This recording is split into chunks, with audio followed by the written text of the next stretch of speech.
Hello दोस्तों, आप कैसे हैं। मैं आशा करता हूं कि आप अच्छे होंगे। तो आज इस वीडियो में हम जानेंगे कि अवतल दर्पण और उत्तल दर्पण में क्या अंतर होता है।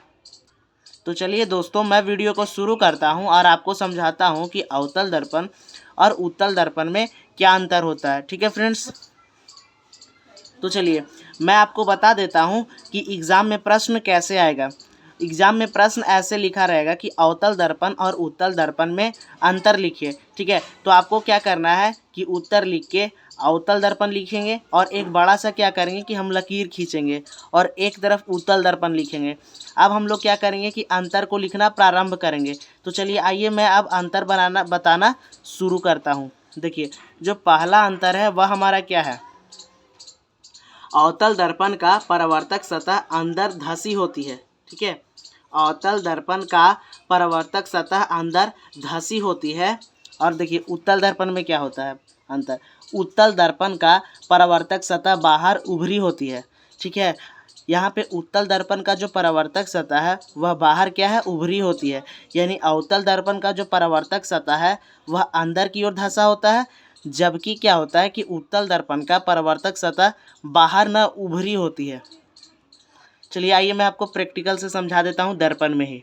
देखिए आपको यहाँ पे दिख रहा होगा, यहाँ पे मैंने एक उत्तल दर्पण लिया है और यहाँ पे यहाँ पे देखिए अवतल दर्पण एक लिया हूँ और इधर उत्तल दर्पण लिया हूँ। ठीक है, तो इन दोनों में देखिए कि अवतल दर्पण का देखिए परावर्तक सतह इस साइड है जो कि क्या है, धंसा हुआ है।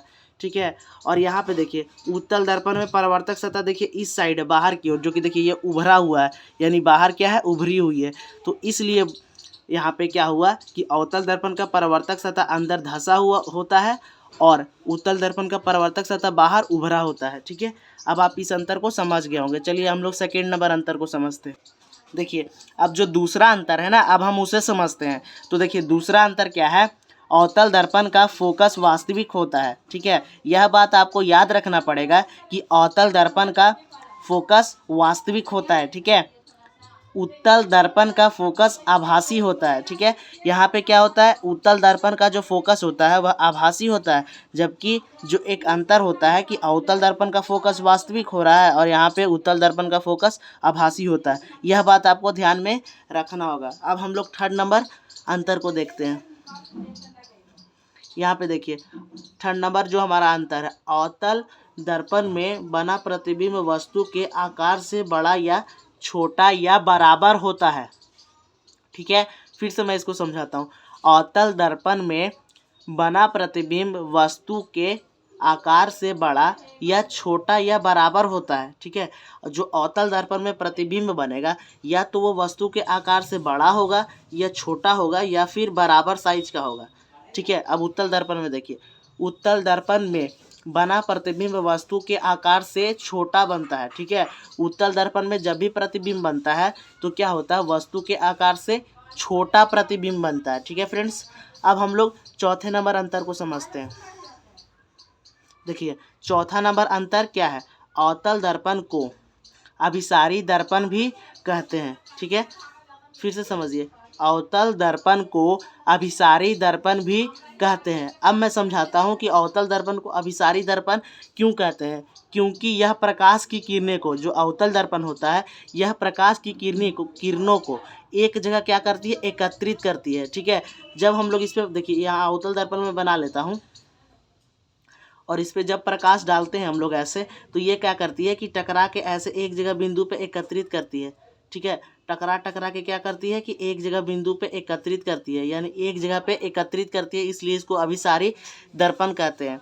अब देखिए उत्तल दर्पण में, उत्तल दर्पण को अपसारी दर्पण भी कहते हैं। ठीक है फ्रेंड्स, उत्तल दर्पण को अभिसारी दर्पण भी कहते हैं, अपसारी दर्पण भी कहते हैं। ठीक है, उत्तल दर्पण को अपसारी दर्पण भी कहते हैं। अब अपसारी दर्पण क्यों कहते हैं मैं समझाता हूँ।